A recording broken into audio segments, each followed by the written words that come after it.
Ciao a tutti, bentornati sul mio canale, benvenuti in questo nuovo video e benvenuti in questo nuovo podcast. Come ben sapete, da poco YouTube ha introdotto questa versione di poter pubblicare video podcast, anche se lo si poteva fare prima, erano semplici video parlati al microfono, esattamente quello che sto facendo io in questo momento. Però adesso con questa sessione podcast potrete ascoltare semplicemente il video anche su YouTube Music. Questo comporta che voi vi mettete le cuffiette, spegnete il display dello smartphone, che ve lo inserite in tasca, e mentre aspettate la metro, mentre andate a lavorare, mentre stirate i panni a casa, mentre fate qualsiasi cosa, non siete obbligati a vedere il video, ma potete ascoltare il vostro podcast. Bene, spiegata con questa breve introduzione la funzione podcast, proprio perché chi invece lo vedrà sul canale YouTube vedrà un video normalissimo dove sono solo io che parlo, non ci sono immagini, non c'è altra interattività. Parliamo di questa sessione podcast che si chiama Spiritualmente. Spiritualmente è una sessione che ho aperto per portare avanti tutto il discorso sulla parte spirituale dell'essere umano.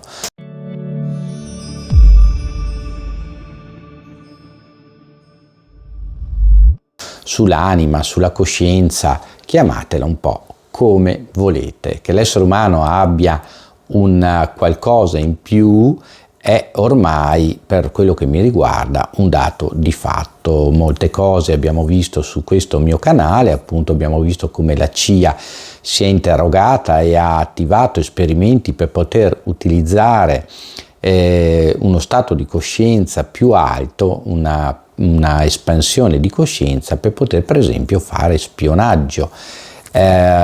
Tenta di utilizzare le famose OBE, cioè le fuoriuscita della parte cosciente dell'essere umano dal corpo fisico, per poter appunto accedere a informazioni. Questi esperimenti sono spesso falliti non per la non riuscita della cosa, che invece è riuscita benissimo, ma semplicemente perché quando l'essere umano capisce e tocca con mano proprio appunto di essere un qualcosa di più di un semplice essere fisico, non sarà più gestibile da chi ha il potere, da chi ha creato queste strutture, e quindi non potrà più essere utilizzato a scopo di arma, di spionaggio o di qualsiasi altro tipo di evento che viene richiesto da queste strutture, in questo caso spionistiche o comunque di contromisure di sicurezza nazionale. L'abbiamo visto qua sul canale, trovate vari video, come trovate i video sull'Enneadi, che appunto parlano, e qua appunto in Spiritualmente ho fatto il primo video che è diventato anche podcast, che è un recap, cioè un riassunto un po' di che cosa sono le NDE, in cosa consistono, chi ha cominciato a studiarle in epoca moderna, eccetera, eccetera, eccetera. Quindi vi invito ad andare ad ascoltare, se state ascoltando, o andare a vedere se volete vedere il video. Quindi siamo arrivati a capire che l'essere umano è un qualcosa di più, non riguarda solo la parte fisica o la parte psichica, ma c'è un qualcosa di più. Quella che è la nostra coscienza. Noi abbiamo un bravissimo scienziato italiano, anzi che italo-americano adesso perché ha la doppia cittadinanza, che si chiama Fagin.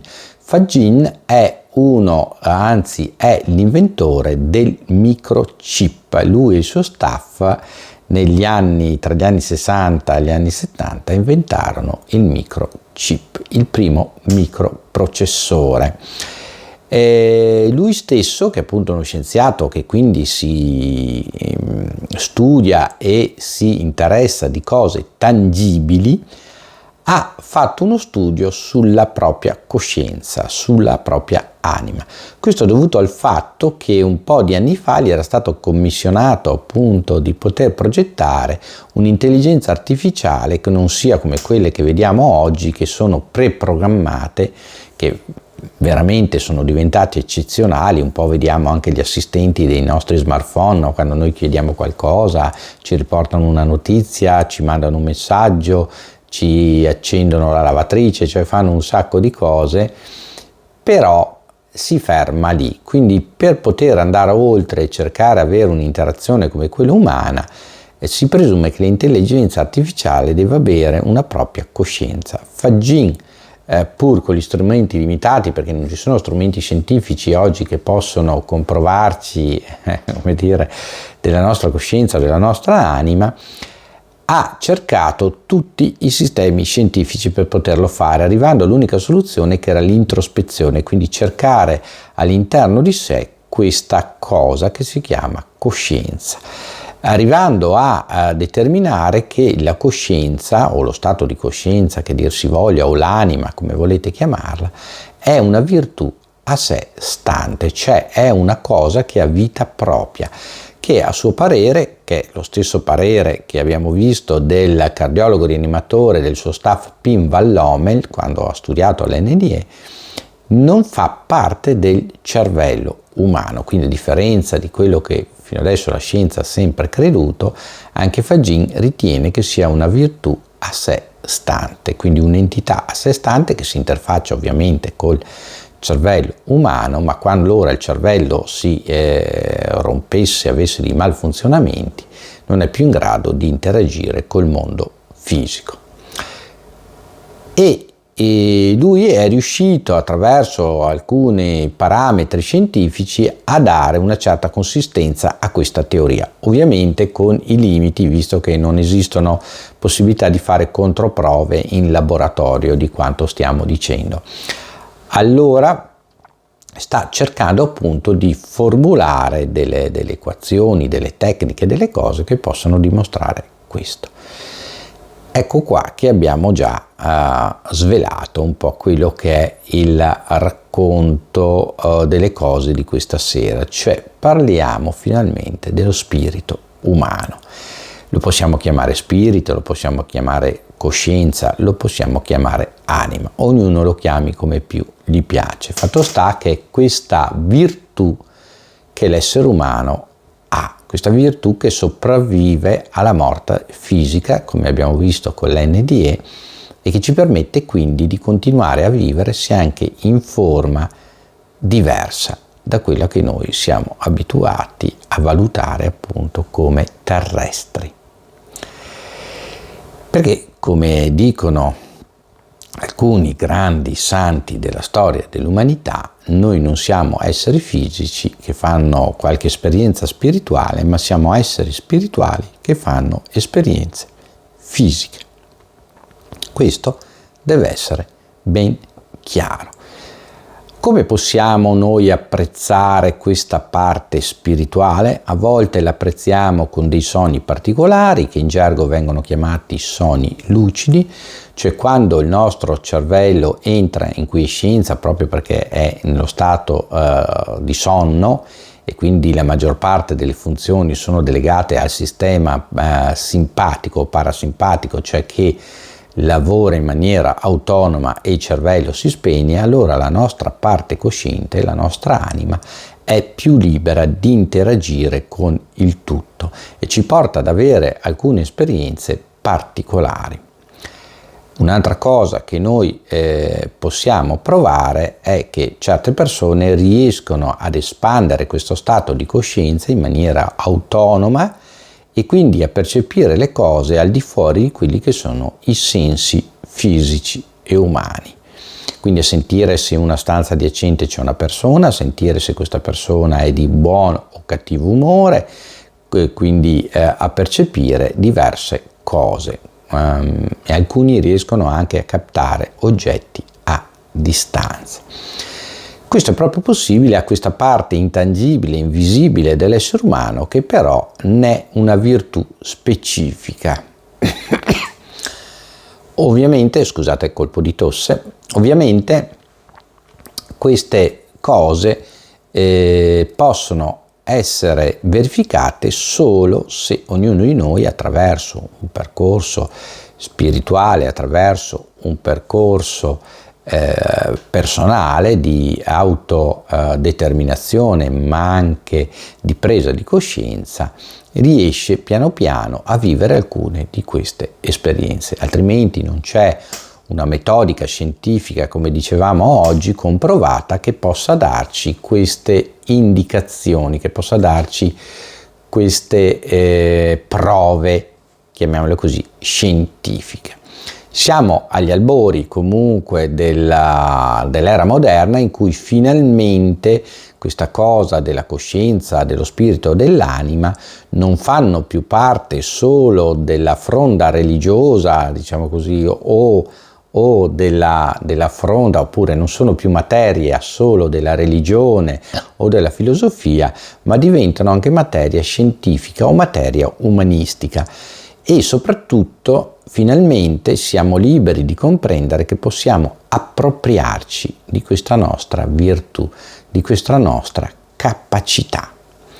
Ovviamente la cosa va fatta in maniera seria, perseverante, dedicando del tempo, che non vuol dire tutti i giorni fare un'ora di lavoro, ma vuol dire ogni tanto cercando di capire chi siamo, da dove veniamo e dove stiamo andando.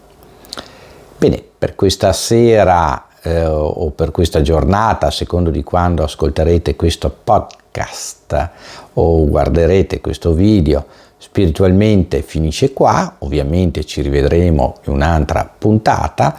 Cercherò di portare questo piccolo podcast e questi piccoli incontri almeno una volta alla settimana.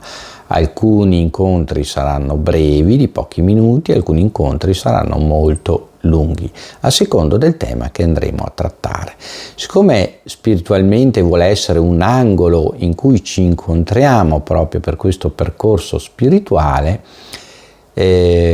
vorrei che tutti voi gli dedicaste quel giusto peso. Ecco, se volete poi seguirlo bene, se no non succede assolutamente niente.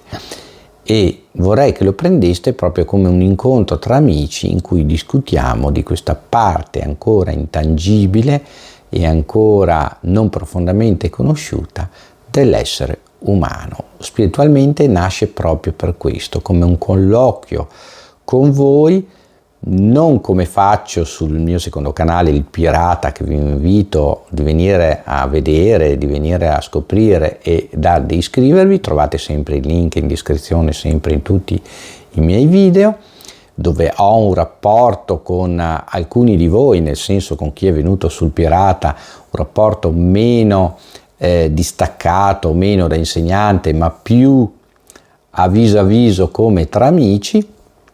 E anche questo angolo vuole essere un angolo in cui noi possiamo, senza la sovrastruttura della testimonianza, della prova scientifica, del raccontarvi determinati fatti, ma parlarne un pochino tra di noi in maniera più, come possiamo definirla, in maniera più intima tra me e voi, di questa cosa straordinaria che è appunto quella marcia in più che ha l'essere umano. Ci vediamo o ci sentiamo in un prossimo podcast. A tutti voi un caro saluto, alla prossima, ciao a tutti da Ermanno, ciao!